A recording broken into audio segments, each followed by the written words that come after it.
কলকাতা হাইকোর্টের অনুমতিতে মহেশতলায় যান শুভেন্দু অধিকারী। সেখানেও বিক্ষোভের মুখে পড়েন বিরোধী দলনেতা। তা উপেক্ষা করে রবীন্দ্রনগর এলাকায় পৌঁছান শুভেন্দু।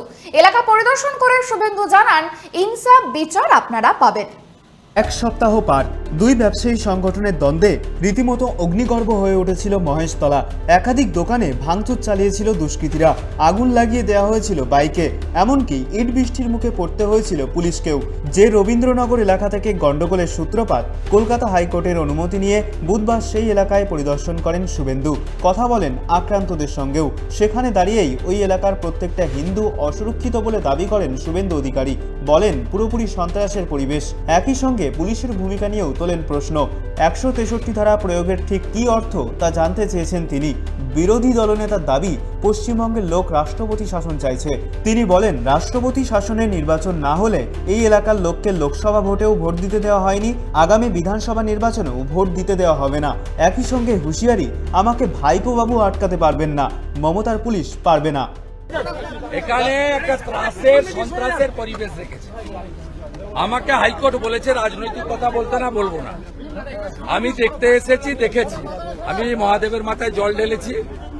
আমি যেখানে তুলসী মঞ্চ নিয়ে ঝামেলা, ওটা পুলিশ ব্যারিকেড করে ঘিরে রেখেছে, আমি সেখানে প্রণাম করেছি। কিন্তু গোটা রাস্তা জুড়ে যেভাবে এটা 163 ধারা, 163 ধারা কি বিজেপির জন্য না বিরোধীদের জন্য না হিন্দুদের জন্য? অসভ্যতা আমি চূড়ান্ত। ভেবেছিল অন্য লোক হলে ঘুরে পালিয়ে যেত, ঘুরে পালানোর সিন নেই। সবার সঙ্গে মিট করেছি, আহতদের বাড়িতে গেছি, জোর করে অনেক দোকান বন্ধ করেছে। এখানকার মানুষকে বলে যাব, ইনসাফ বিচার আপনারা পাবেন। আপনাদের জাস্টিস পাওয়ানোর জন্য, এলাকায় শান্তি রাখার জন্য বিরোধী দলনেতা যা করার করবে, আইনের মধ্যে থেকে করবে। আজকে পুলিশকে শুধু বলবো, রাজীব কুমারকে আর ডায়মন্ড হারবার ডিস্ট্রিক্ট পুলিশকে, তারা ভাইপোর নির্দেশে যেটা করলেন, সরাসরি কোর্টকে চ্যালেঞ্জ করলেন। আমি পুরো ভিডিও করতে করতে এসেছি নেচার পার্ক থেকে। আমি হাইকোর্টে ভিডিও জমা দেব, এবং এই জন্যই পশ্চিমবাংলার লোক রাষ্ট্রপতি শাসন চাইছে।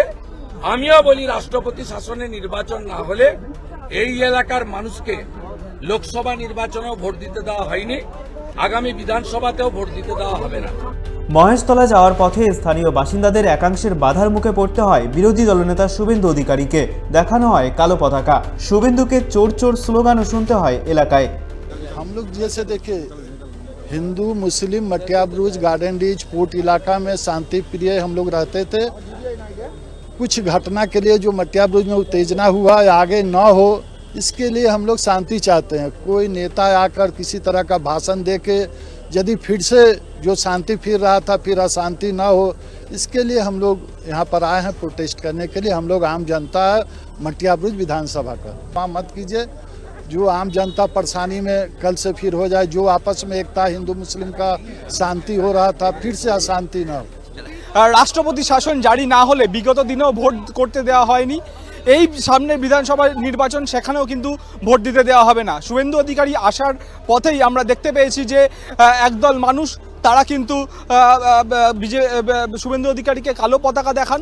তার পাশাপাশি শুভেন্দু অধিকারীর যে নামে বিভিন্ন জায়গায় কিন্তু পোস্টার পড়েছে, এবং তার পাশাপাশি আরও একটা ইন্টারেস্টিং পোস্টার আমরা দেখতে পেয়েছি। বিভিন্ন জায়গায় গিরগিটি বলে কিন্তু শুভেন্দু অধিকারীর দিকেই কটাক্ষ ছুড়ে দেওয়া হয়েছে, যে শুভেন্দু অধিকারী যেহেতু তৃণমূল থেকে বিজেপিতে দল পরিবর্তন করেছেন, তার জন্যই কিন্তু এই রকম পোস্টার দেওয়া হয়েছে। ক্যামেরায় স্বপন রায়ের সঙ্গে অভ্রদীপ দাসের রিপোর্ট, ট্রাইব টিভি বাংলা।